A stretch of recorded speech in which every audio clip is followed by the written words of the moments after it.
നീ ഇവിടെ കറങ്ങിക്കാണ്ട് പിങ്കിമോളടുത്ത് പോയി പറ ഒരുങ്ങാൻ. ചെറുക്കൻ കൂട്ടർ എപ്പോഴാ വരുന്നതെന്ന് പറയാൻ പറ്റിയല്ല. വില അറിയാതെ എങ്ങനെ മേടിക്കുന്നത്? സംസാരിക്കാനേ വന്നത്. കാണാൻ വന്നല്ലേ? അതെ. ഇത് തന്നെ വീട് വായോ. എന്റെ പിങ്കിമോളെ തന്നെ ഇഷ്ടപ്പെടാൻ എന്നാ കാര്യം? അത് ഫോട്ടോ കണ്ടപ്പോ തന്നെ ഇഷ്ടപ്പെട്ടെ. നമ്മളും ഈ ടൈപ്പ് നോക്കിയാ നടന്നത്. ടൈപ്പോ?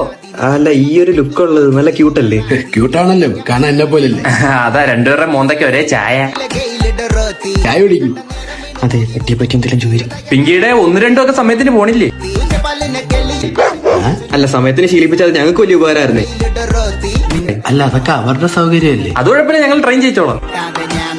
പിങ്കി എങ്ങനെ അനുസരണൊക്കെ ഉള്ള കൂട്ടത്തിലല്ലേ? ഇടയ്ക്ക് ഇത്തിരി വാശി കാണിക്കുള്ളൂ. അത് കുഴപ്പമില്ല, അടിച്ച് മേച്ചങ്ങ് മേടിക്കോളാം. അതെ, പുള്ളിക്കാരെ ശുദ്ധഹാസ്യമാണ് ഉദ്ദേശിക്കുന്നതെങ്കിൽ എനിക്ക് അങ്ങോട്ട് ദഹിക്കുന്നില്ല കേട്ടോ. അയ്യോ, അത് അതുകൊണ്ടല്ല കേട്ടോ. ഞാൻ എന്ത് വാങ്ങിച്ചാലും അത് അവനോടുള്ള. അതങ്ങനെ ശരിയാവും? അല്ല, വാങ്ങുന്നവനാണേലും കൊണ്ടു നടക്കുന്ന ഞാനാണ്.